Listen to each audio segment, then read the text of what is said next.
that are compressed. It is a barrier. It is slightly less effective for pregnancy and for preventing disease. By the way, it's slightly better for herpes. Anyone know why? Because it covers the outer lips, which are mucous membranes and easily susceptible. So it's slightly better for herpes and HPV than the male condom. All right, and then we have the Mentor condom. A lot of guys like this one. And that's a condom made by 3M Corporation. What does 3M make that you touch almost every day? Tape. And what does tape have on one side? Adhesive. That's right, and that's what this condom has. It's a glue. It's a water-soluble glue. And so it comes in a 1-inch box. And inside this box is something that looks like this. It's a very weird appearance.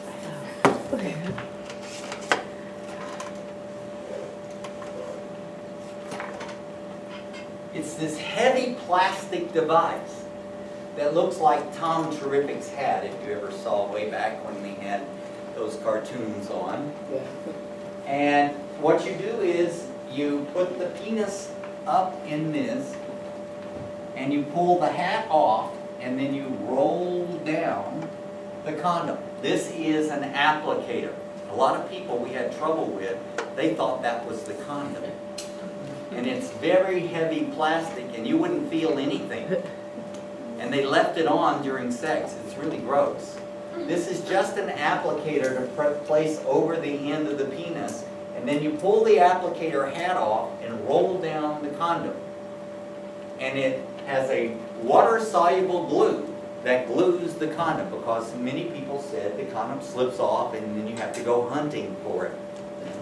Diving in the vagina, looking at periscope. Oh, there it is. All right, so this one, the disadvantages is it's a little bit of cost. I mean, it's $3 for this thing. But it's also latex, so you have to use a water-soluble.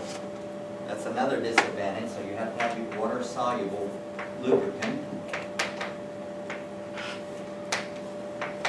And then the last disadvantage of it is that if you roll it on, you got to roll it off. You see, most guys, when they're finished, we're done. We don't want to kiss, we don't want to hug, we don't want to discuss things, we don't want to lay there and cuddle. We're done. Hand us the remote and leave us alone. And what happens is when guys are done, they reach down and they grab that condom and they jerk it off to throw it in the garbage. If you jerk this one, you will jerk your thing off. It will not come off. So if you go like this, you're going to be stretching it that big. And it's going to hurt. So remember, if you rolled it on, you got to roll it off. Get it off. So it can cause difficulty in removal. Follow directions, like I keep telling you, read the directions. Alright, advantages, it doesn't slip off. It'll never slip off. So, anyway, anyone have any questions about how to use condoms properly, what the advantages and disadvantages of everything is? The big advantage of the skin condom is it transmits feeling better. The big disadvantage is it's got holes as big as viruses. Your question? Oh, who ended up winning that contest? What now, huh? Who ended up winning the contest? The guy who made the bag. Cheap, easy. Didn't need very much instruction. Those panties would have driven us nuts just writing the instructions. All right, so these are the safer sex guidelines. Oral sex is not 100% safe. Know your partner very well. Make sure if you're in a committed relationship, you go and get tested. And remember, men are pigs. Men will always be pigs. Never trust one. Now, you can have, men will be good sometimes, but remember that if they get tempted, they might give in. And So the best thing you can do is watch them all the time. Avoid multiple sexual partners, get tested and share the results, and remember that any pre-cum or vaginal secretions, if it's high viral load, are infectious. So now we're going to talk about testing. And remember, there are two kinds of tests. If you're looking directly for the agent of disease, the bacteria or virus, that's called direct or antigen testing. Anything that turns on your immune system is an antigen. So that would be a virus or a bacteria or something like that. And then if you're looking at the body's response to a foreign agent being there, that's an antibody, and that's called indirect. So indirect testing is very good, very accurate, and very cheap. But it always has a big problem. It takes 90 days for antibodies to develop. So the huge difficulty with indirect testing, it's cheap, it's accurate, it's good, can be used on huge numbers. The big problem is they're always time delayed. Time delayed. So which of the tests that we're going to be talking about are indirect? The ELISAs, the fluorescent antibodies, the Western blot, and all of these rapid tests like the one with the lollipop or the drop of blood that they now use. All of them are indirect, looking for antibodies. The direct test is either very bad or very good and very expensive. So there is one direct test that is very cheap but very bad. And it was designed for tissue culture or cell culture. Who can tell me what that is? Growing viruses in a liquid environment in those flasks. It was designed to see if your virus is being produced in a flask in huge numbers. So it's not really good for use on people. So these are the direct tests. It's called a P24 direct antigen, and it's also called the reverse ELISA. Now remember what the ELISA is. You take a plastic plate, you coat it with the antigen or causative agent, you add patient antibodies and horseradish peroxidase enzyme, and if the patient has antibodies to what's on the plate, this will turn yellow. And if they don't, it'll remain clear. So a reverse ELISA would be you coat the well with a patient's antibodies. And then you put blood plasma and horseradish peroxidase. And if there's enough virus particles in the plasma, it will turn this a dark color. But remember, we're talking about things 100,000 times smaller than bacteria, so there's not going to be many in plasma. So this is not a good test, the reverse ELISA. We'll talk about it in a minute.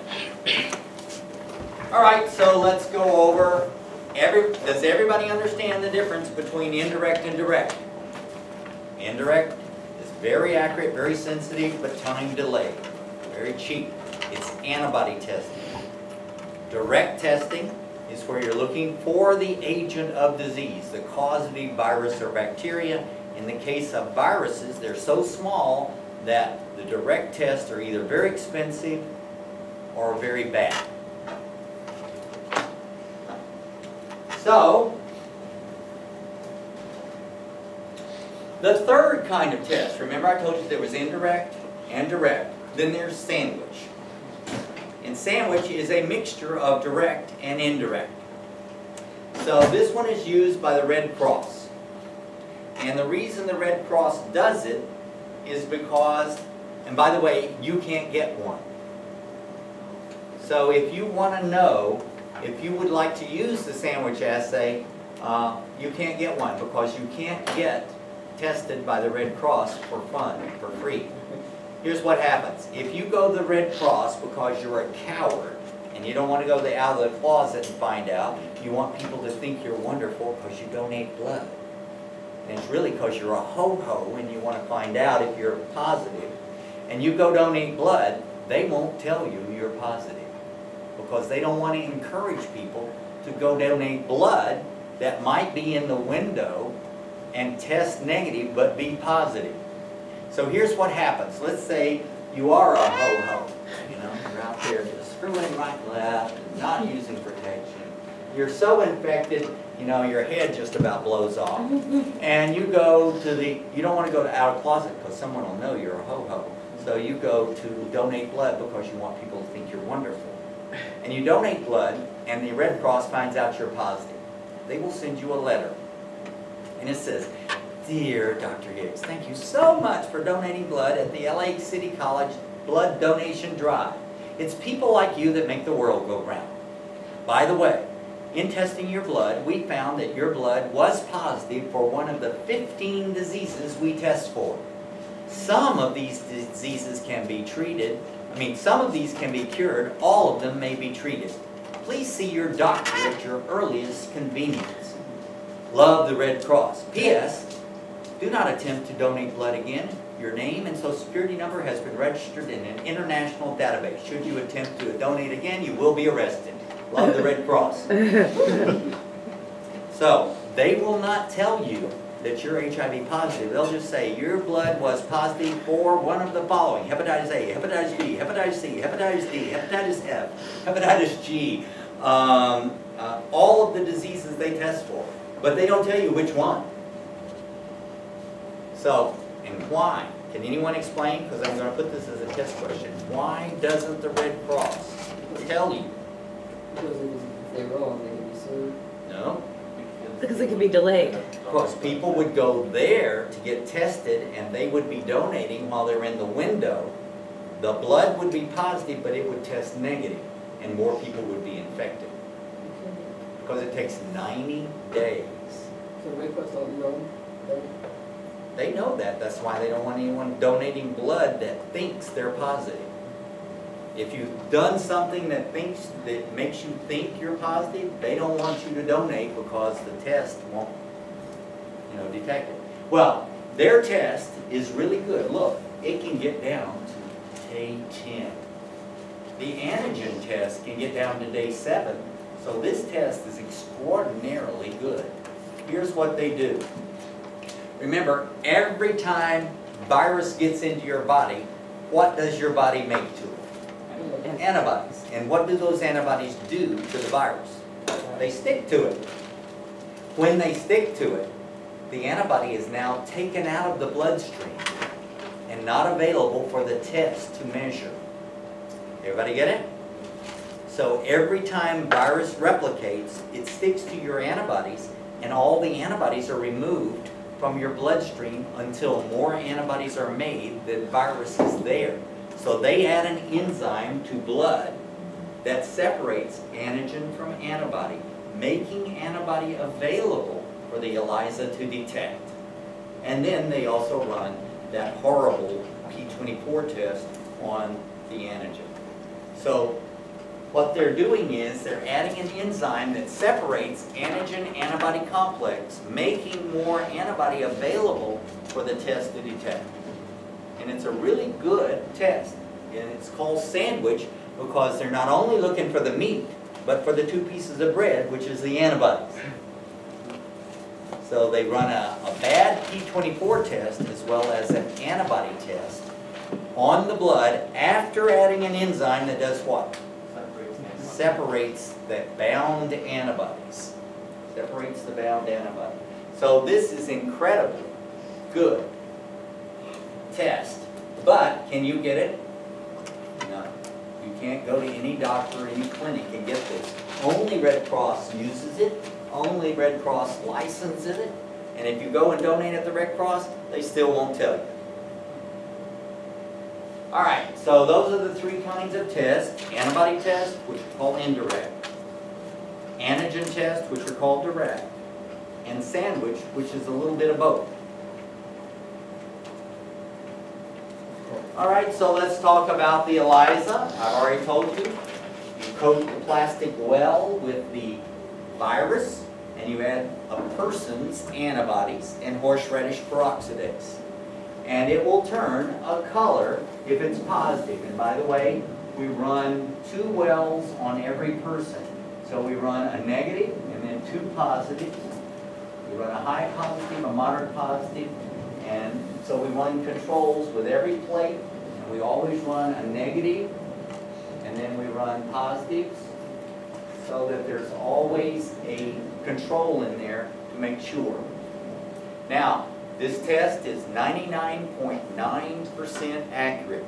It means that if there's enough antibody in there for it to detect, it will detect it. But it over-reports. Does anybody remember what I was talking about when I said it over-reports? If you have a number scale where everything above 0 is called positive and everything below is called negative, what do you do with the top 10% of the negatives? Remember, people are gradually converting from positive to negative if they got infected 3 months ago. So they are moving. What do you do about these top 10% of the negatives? They are either somebody who's about to convert to positive, or they are something else. So we do not want to transfuse blood that's about to turn positive. So what we do is, in the laboratory, we tell the lab that if somebody is in the top 10% of the negatives, to report it as positive. Not to report it to a person, but to the lab. Now what happens to the positives? All positives are retested. So remember, if you come out positive or positive borderline, what's the next thing they do? Another test. If you come out positive or positive negative, then they send you to the next test, which is Western blot. So everybody gets 2 ELISAs. Now if you're negative on the first one, they don't do anything else. They just report it to you as negative.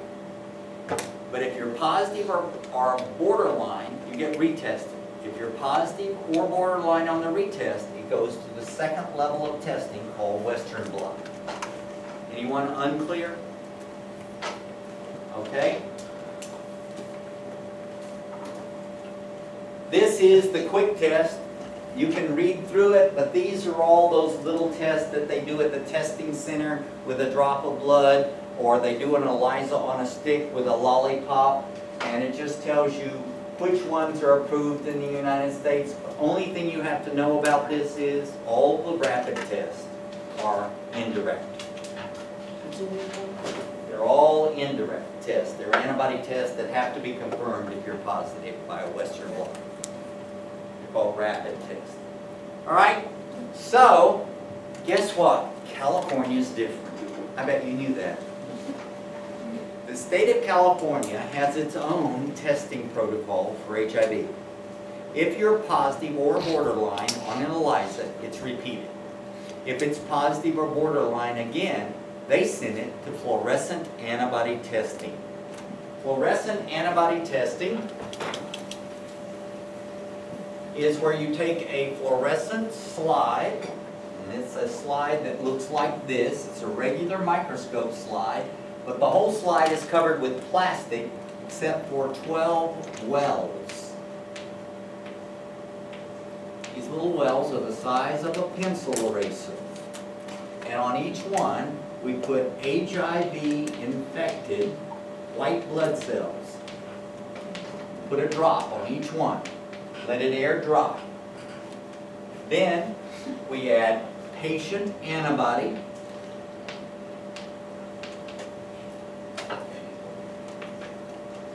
and fluorescent dye.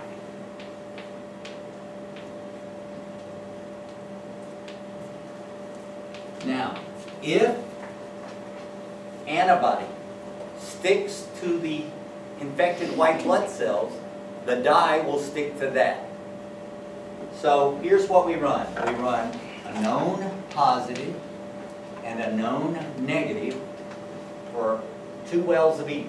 Then patient number 1 gets run twice, patient number 2 twice, patient number 3 twice, and patient number 4 twice. So on every slide, there's a positive and negative control. And if you put it under a UV light, and you have antibodies to the white blood cells that are on the slide, it will glow under UV light. If you don't, it'll be black like this. And this is called fluorescent antibody, and it costs 25 cents. The ELISA costs $1 a piece. So, then the fluorescent antibody, this is ELISA. And the Western blot is $75. So everybody that's positive has cost the state of California how much? $76.25. $2 here, 25. That's $2.25. So, oops, $77.25. Sorry. You've had 2 ELISAs, 1 fluorescent antibody that was positive, and the Western blot was $75. Now, the rest of the states do not do fluorescent antibodies. 49 states. This is going to be a test question because I will say, I'm in Puerto Rico, and I have I've had a borderline ELISA twice. What's my next test? It's going to be Western blot. But if you're in Sacramento, what's the next test? Fluorescent antibody. Fluorescent antibody. Why? Because the federal government says that you have to have 25 years of fluorescent antibody microscopy experience to read fluorescent green from black. And they say that they don't trust that the different state laboratories can read fluorescent from black. Now, why does California get away with it? And the answer is, we have our own FDA.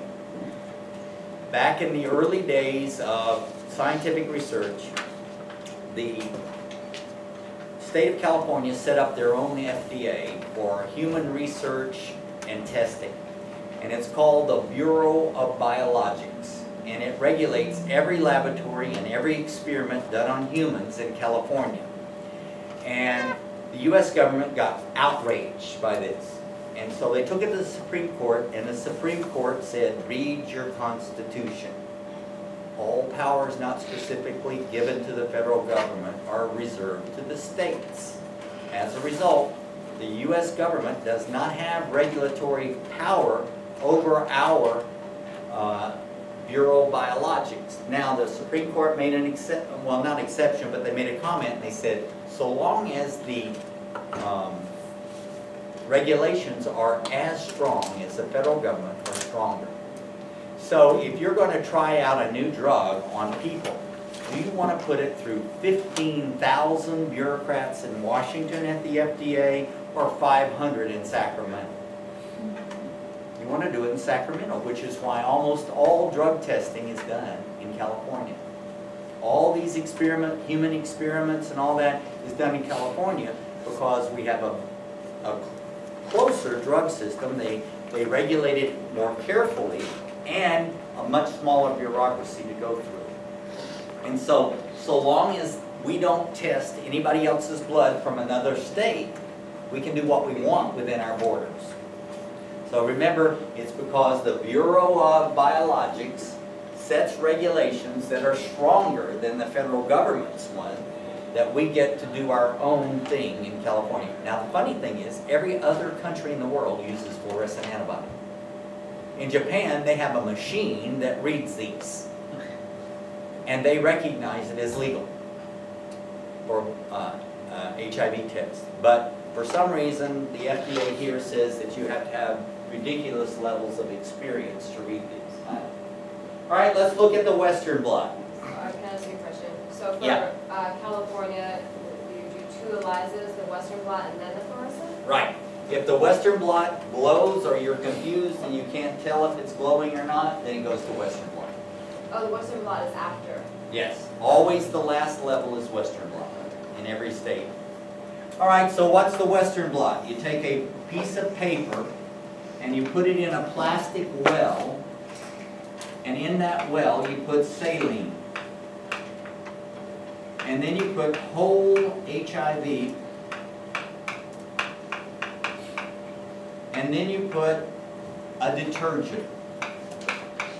Now detergents break HIV into the individual proteins. So then you put it on an electrical charge overnight, and the proteins migrate according to their molecular weight. They spread out on this sheet of paper. And the lightweight ones move toward the positive, and the heavy ones stay down at the negative. And so they migrate during the night, and the next day you come back and you still got a white sheet of paper.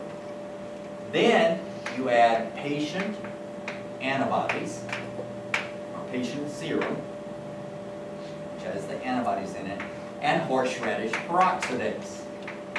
And if you have antibodies to the different proteins in HIV, it will show up as a black line.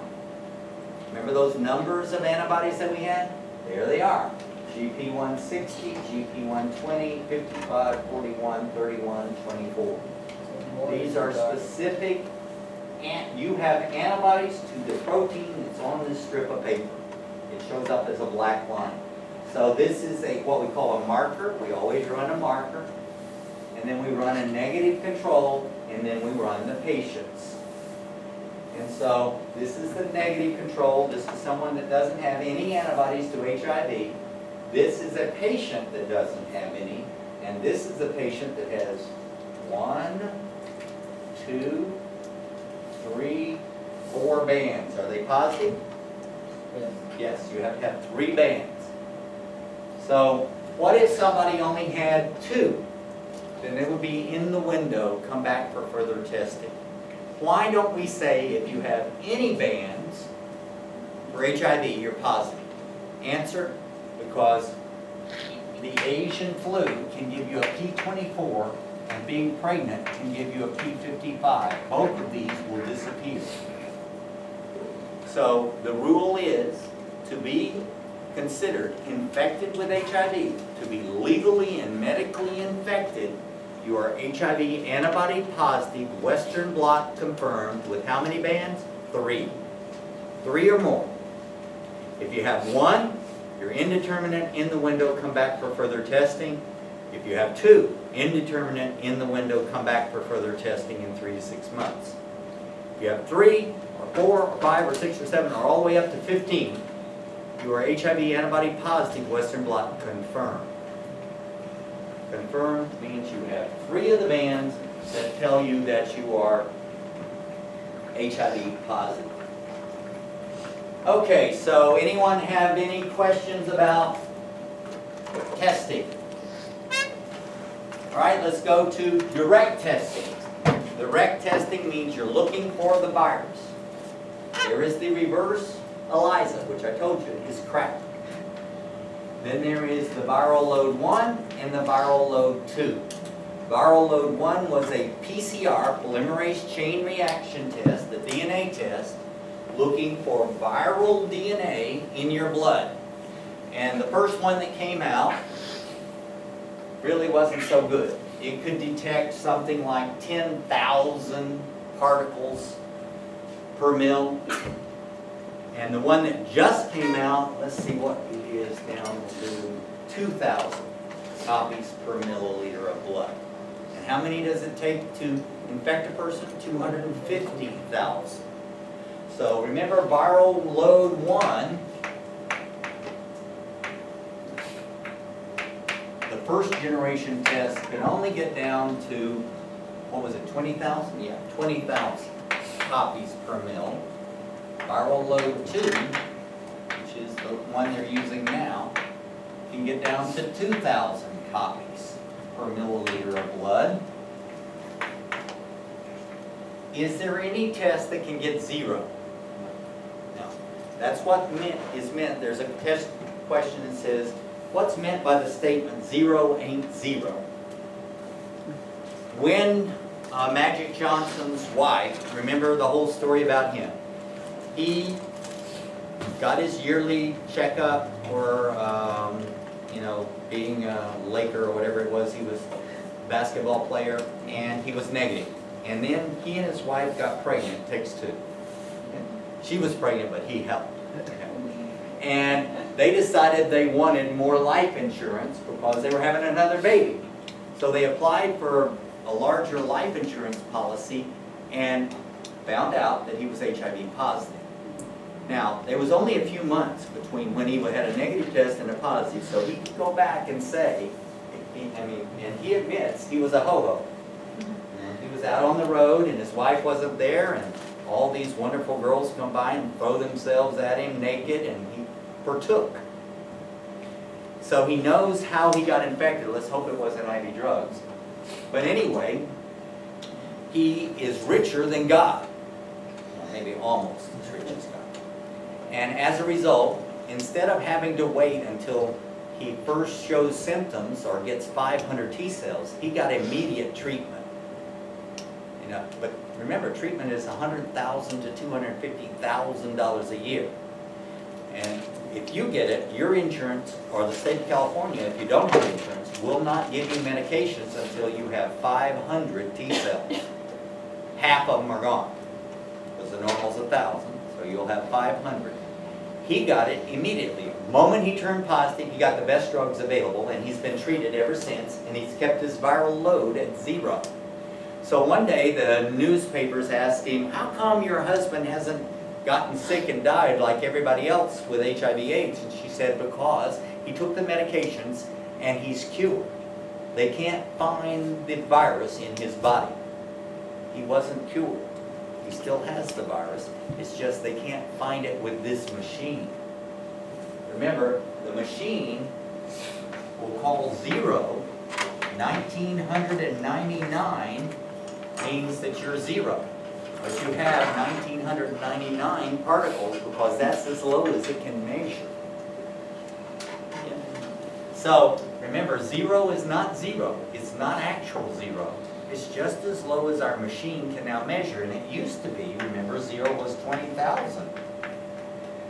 So our machines are getting better. Our tests are getting better, but 0 is not 0. All right, so let's talk about the different tests. Let's talk about the reverse ELISA. You already know what it is. You coat the plate. We actually go to people that are positive and buy their antibodies. We coat the plate with P24 antibody that we buy from somebody that's positive. And then we add blood plasma, because plasma has more viral particles than serum. And we add horseradish peroxidase. And it's called a reverse ELISA because we're not coating the plate with the virus, but coating it with an antibody. Coating it with antibody. And we're hoping there's enough virus in plasma for to capture the virus particles and turn dark. And of course, virus particles are very rare and very small, and there's, it's unlikely. So, when does the P24 test turn positive? Here's the viral timeline. You got infected on day 0. At 14 days, you had the viral flu, and then your viral load went down until your body starts killing more T cells than it being made, and it goes straight up. So about here is when you got 500 T cells. So when does the P24 test turn positive? It turns positive here and here. What is that? 15 years after infection and on day 14. So, if you took a P24 test, it would be negative all these 15 years until you were near death. So, it takes a huge amount of virus for a P24 test to be positive. It wasn't designed for human testing. It was designed for cell culture, growing it in a flask and detecting virus production. So it's used, you won't believe this, what this is used for. Hysteria. People get needles stuck and they're hysterical. And you can't tell them, well, you're going to have to wait 3 months for a test. And then you say, well, do you have $1,500 in your pocket? We can get it in 2 weeks. And they're going, ah, ah, ah. They're wanting to jump off bridges and they got to wait 14 days. How do you calm them down for 14 days? You give them a 25-cent HIV P24 test, which you know is going to be positive. I mean, no is going to be negative because they would have to get a huge viral load. But it keeps them calm until they can get the real test that really works. I know it's not a very good thing to do, it's a little deceptive. But, you know, you don't want people jumping off a bridge if it's not necessary. Okay, so remember the P24 test is not very good except for tissue culture, which is what it was designed for. It does detect a huge high viral load, but that is unlikely in an accidental exposure. Now, where else do we use it? We use it in places where there is no electricity, so you can't run the other test. It's just a little ELISA. So if we go to Ultravolta and we do a quick test, rapid test, and find out somebody's positive, and we hand them 3 months of medication and say, take one of these every day, and we come back 4 months later, we take a viral load to see if it's gone down. So in third world countries where there is nothing else, no electricity available, we take one when we find out they're positive, and we take one after we give them medications when we come back a couple of months later. So, who can tell me what the 3 appropriate uses of the reverse ELISA are? Hysteria. Hysteria. Third world countries. Third world countries. Tissue culture. Production labs. All right, so that leads us to the last topic, and that is the last 2 topics is treatments and vaccines. Treatments and vaccines. So, we're going to talk about the different drugs as they came out, and we're just going to talk, you're not going to have to know the names of the drugs, so don't panic, but you do have to know the classes. And so the very first drug that came out, we're going to call this drugs, the very first drug that came out was thymine nucleoside analogs.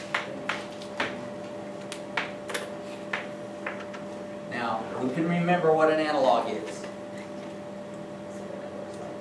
It's a fake DNA or RNA base. This is fake thymine. This was AZT.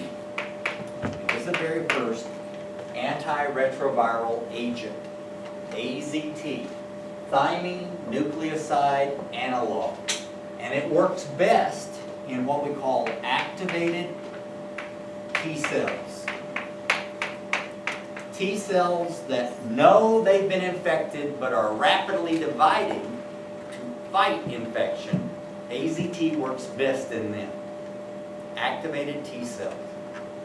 You know, T cells are wandering around in your blood, about 1,100 per milliliter, and they've been infected by HIV, and that triggers them to divide. Now that's not good, because they're dividing and they're already infected. So that's what AZT works best in. Activated T cells that are rapidly dividing, thinking they're going to fight infection, but they're already infected. All right, the next drug that came out was thymine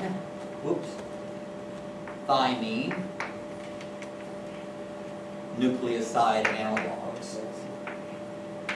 So other than thymine, another base. This is DDI and DDT, DDI and I forgot what the other one is, but it doesn't matter. They're non-thymine, but they're still fake bases. And what do they work better in? non-activated, or let's say inactivated, no, resting, that's what we call them, resting T cells. These are T cells that are not, that don't know they've been infected. And they're not rapidly dividing. They have been infected, but they just don't know it. These are infected and do know it and are rapidly dividing, thinking they're going to fight it. These are infected, but they don't know it, so they're not rapidly dividing. Okay, so two different kinds of T cells. Ones that are rapidly dividing and one that are not. Both are infected with HIV, but a different kind of medication. All right, the third kind that came out was non-nucleoside reverse transcriptase inhibitors.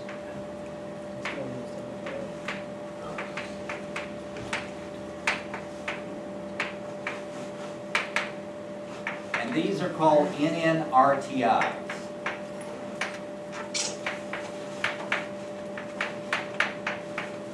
And what they do is they encircle reverse transcriptase and block it. They get around that reverse transcriptase and don't allow it to convert viral RNA to viral DNA. Remember, that's what reverse transcriptase does. It's an enzyme that only exists in class 5 retroviruses. And if you block it, then the virus cannot convert to DNA and insert into your cells. So that's NNRTIs. All right, the fourth class was protease inhibitors.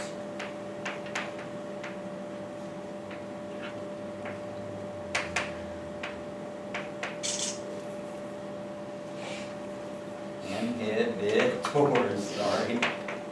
Now, this drug right here changed the world for people with HIV. Before this, the first 3 classes of drugs, people didn't get any worse. But they didn't get any better either. They lingered. And it was awful. And they were losing weight and going, getting wasting syndrome and all of that. And here's the example that I use. It was just shocking to me. A friend of mine was HIV positive, and he kept getting worse and worse and worse and worse and worse. And one day I got a call, come to Kaiser on Sunset and say goodbye, because he will be dead before the end of the weekend. So I went up there, and this guy was the same height I was, but he was like 240 pounds solid muscle before. And this guy was something like 70 pounds. He had wasted away to nearly nothing. Didn't recognize anybody. The priest was already in there and had given him last rites.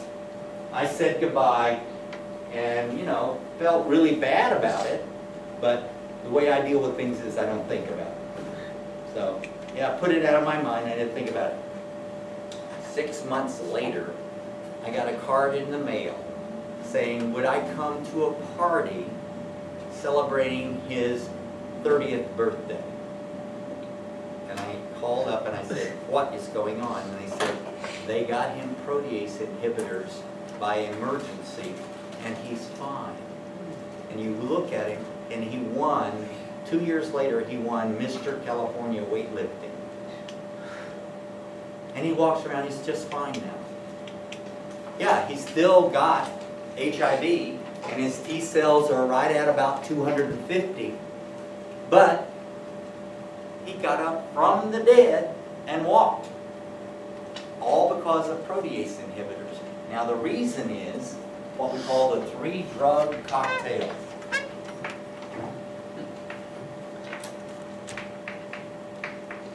It is the first of our HARRT, highly antiretroviral therapy. And here's what happens. They give one of these, and one of these, and one of these. Any of these 4, they give you 3 of them. And think about it. If somebody is about to rape you, and they're coming at you with a baseball bat from one direction, you can fight them off. You might get a broken arm or two, but you can fight if somebody's coming at you in one direction. And maybe even two. But can you fight them with 3 directions? They're attacking the virus in 3 genetic directions, so that it cannot orient its massive mutational ability to mutate around a medication. If you attacked it in 3 directions, it can't mutate. And that's what the miracle drug for HIV is, the 3-drug cocktail. And the one that allowed it was protease inhibitor. Now, what do protease inhibitors do? They block assembly and release. Remember the steps? Adsorption, penetration, synthesis, maturity, and release. They block maturity and release. The virus needs a protease enzyme. Remember, it makes a long protein, then it puts its RNA or DNA inside that capsid. They have to cut that capsid into links that it can then form that little circle that protects it. That's what a protease inhibitor does. It blocks that cutting into correct links of the protein capsid for assembly and release. So it made all the difference in the world. So that's the 4th one. The 5th drug that came out was what we call fusion inhibitors. And if you go online, they're also new. There's some new fusion inhibitors. But the first one was Fusion. And it was a fusion inhibitor, and what it does is it blocks attachment. So when HIV is released, it cannot attach to new host cells in the presence of fusion inhibitors. Now there's a problem. This is like interferon. It requires like a once every 3 days IV type of injection. The side effects are horrible, and they don't use it unless nothing else works, because it's expensive and it takes massive amounts and the side effects are rough. So remember, if I ask you when would they use it, you would say last result. Now, what they have found is a new one, number 6. It's called CCR5 antagonist. And these block receptors, and they have no side effects. Now, you can't get this right now from your doctor. You can get it as a special request, but it is not easily available. So this is 5A, and 5B is CCR5 antagonist. And they don't have all the side bad things of fusion inhibitors. They do block attachment. And then the last one, and these are just out recently, are called integrase inhibitors. And they are now available just recently. Remember the steps? The virus inserts its RNA into your cells. Reverse transcriptase converts RNA, viral RNA, to viral DNA. Then viral DNA integrates into your chromosome. This prevents integration of viral DNA. So the integrase inhibitors prevent integration. And they have been approved now, and I believe there is another class that's coming out. I don't think I have it on here. Yeah, the ones that are called salvage, they're called maturation inhibitors, but they're not approved. They prevent maturing of the particle.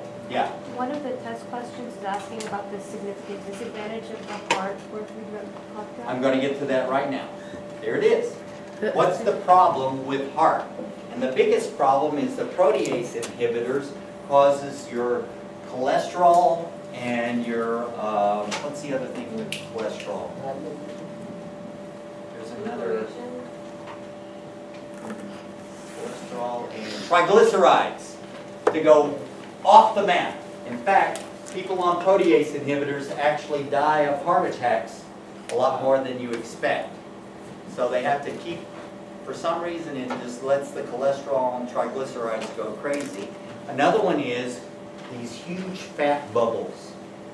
If you've ever been around people that have been on protease inhibitors, some of them have something that looks like a golf ball under their skin. And so these are huge fat bubbles that are a side effect of protease inhibitors. They're on the forehead or on the arm or on the belly. They also get abdominal fat that is a side effect. So there's this sort of pear shape that even people that work out all the time get that are on protease inhibitors. It's called lipodystrophy. It means fat deposits in unusual places. So the bad thing about these antiretrovirals, the worst one is high cholesterol, high triglycerides, heart attack, lipodystrophy, and then some of them have the nucleoside RT inhibitors kill mitochondria. So you have to check for liver toxicity, you have to check for cholesterol, and you have to check for mitochondrial toxicity. And so if they find this, of course, they'll change you to another product. So what's the answer to the question? Side effects is number one. These are the side effects. Number two used to be administration regimes. It is no longer the case. In the past, you would have to take 30 pills a day. And they have weird rules. Like some have to be taken with 1 quart of water. Some have to be taken 2 hours before you eat. Some have to be taken 1 hour after you eat. Some cannot be taken with milk products. The rules were outrageous. And here's the bad one. Miss 1 dose and they don't work anymore. 1 dose and they mutate. So that's why if you've ever been around people like friends of mine in West Hollywood, they'll be carrying these little pill boxes with timers on them. And wherever they're at, if it goes off, you'll see them stop and take the pill. Now, thank goodness, we've gotten around that because the pharmaceutical companies have gotten an adjustment and gotten it to 1 tablet a day. So we don't have the administration regimes problems anymore, but we still have the horrible side effects. And this is kind of scary because a lot of teenagers think that, you know, I go and talk about this stuff and they'll say, oh, I'm not really worried about HIV because I've seen all those magazine ads and those guys all have muscles and they look great. So I'll just take the HARRT therapy. They think it's an aspirin. And they think, oh, you know, no big deal. And there's a group of people that are gay that think that if you don't have HIV, you are weird and you're not a part of the community anymore. And they will actually go out and try to get it. They're called bug chasers. And they actually think that they're not really accepted if they don't have HIV. So there's a lot of twisted things going on in the way people look at the world. But the key point is you want to avoid this as much as possible, but if you get it, it's not the end of the world. Remember, if someone exactly like you, your identical twin, was diagnosed with diabetes, type 2 diabetes, on the same day you got HIV and you don't have diabetes, you would live longer. Because diabetes is harder to control than HIV. If you keep that viral load at 0, from the moment you know, it's amazing. And right now, with babies that are born, if they give them the HARRT therapy within a few hours after they're born, they have cleared. Which means if it lasts for 5 years, they're cured. Okay, so you have been tortured. The only thing you need is the vaccine video that we're going to talk about next time, and the parasites. So please look at the video of this lecture and the one that follows it, the last one that you'll be on tonight. Wait, what? We're not on In other words, my next class, I'm continuing where I'm leaving off right now, and both of those will be posted tonight, so you can see this one you saw today, and the last one, which is vaccines and the 13 parasites. Right, next class. So I'm putting the videos up so you don't have to just look at the notes, you can see the videos of the lectures. And I'll put them up as soon as I finish lecturing tonight, about 10 o'clock. It's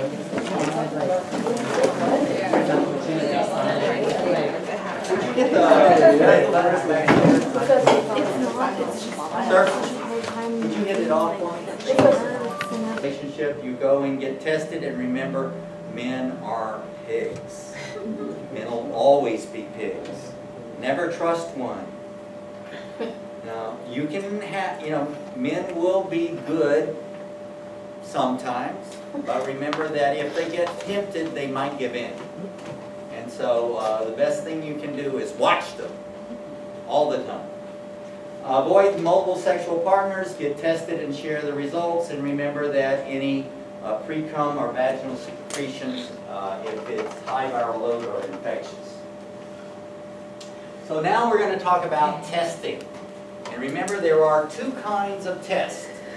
If you're looking directly for the agent of disease, the bacteria or virus, that's called direct or antigen testing.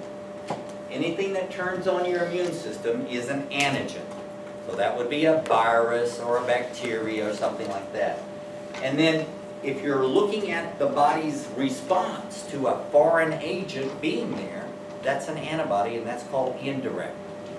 So indirect testing is very good, very accurate, and very cheap. But it always has a big problem. It takes 90 days for antibodies to develop. So the huge difficulty with indirect testing, it's cheap, it's accurate, it's good, can be used on huge numbers. The big problem in this, and you pull the hat off, and then you roll down the condom. This is an applicator. A lot of people we had trouble with, they thought that was the condom. And it's very heavy plastic, and you wouldn't feel anything. And they left it on during sex. It's really gross. This is just an applicator to place over the end of the penis, and then you pull the applicator hat off and roll down the condom. And it has a water-soluble glue that glues the condom, because many people said the condom slips off and then you have to go hunting for it.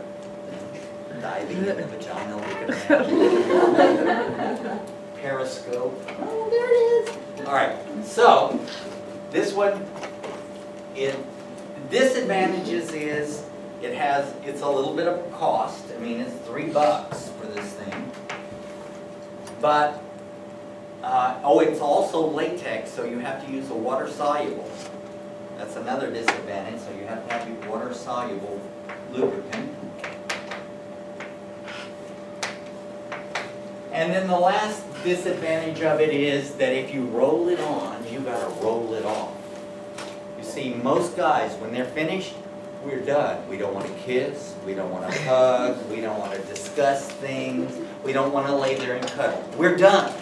Hand us the remote and leave us alone. Problem is, they're always time delayed. Time delayed. So,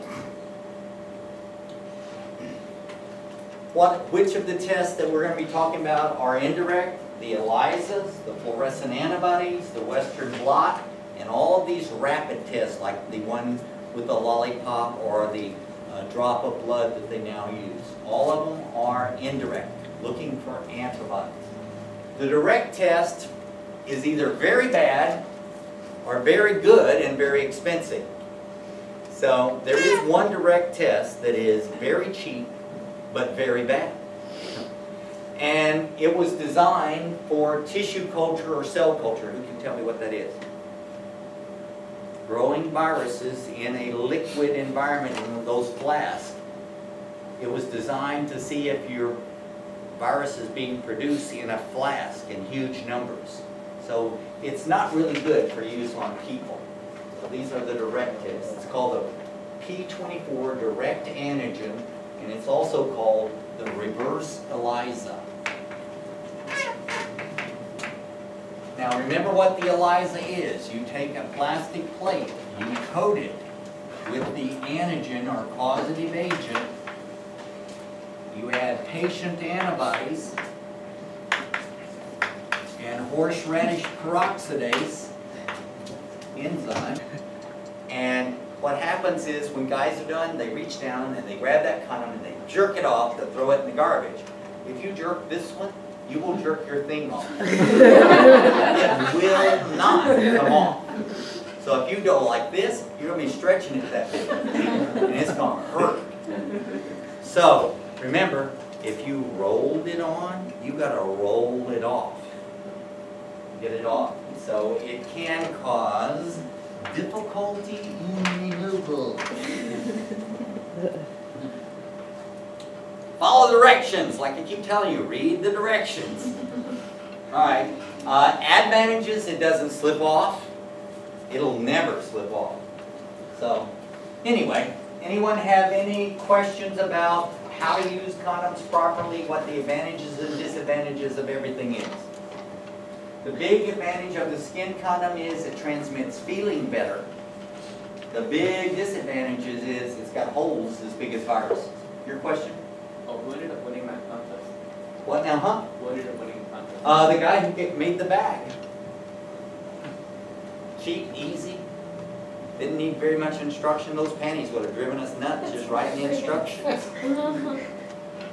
Alright, so these are the safer sex guidelines. Oral sex is not 100% safe. Know your partner very well. Make sure if you're in a committed relationship or compressed. It is a barrier. It is slightly less effective for pregnancy and for preventing disease. By the way, it's slightly better for herpes. Anyone know why? Because it covers the outer lips, which are mucous membranes and easily susceptible. So it's slightly better for herpes and HPV than the male condom.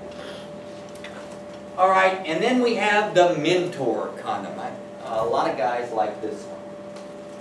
And that's a condom made by 3M Corporation. What does 3M make that you touch almost every day? Mm-hmm. And what does tape have on one side? That's right, and that's what this condom has. It's a glue. It's a water-soluble glue. And so it comes in a 1-inch box. And inside this box is something that looks like this. It's a very weird appearance.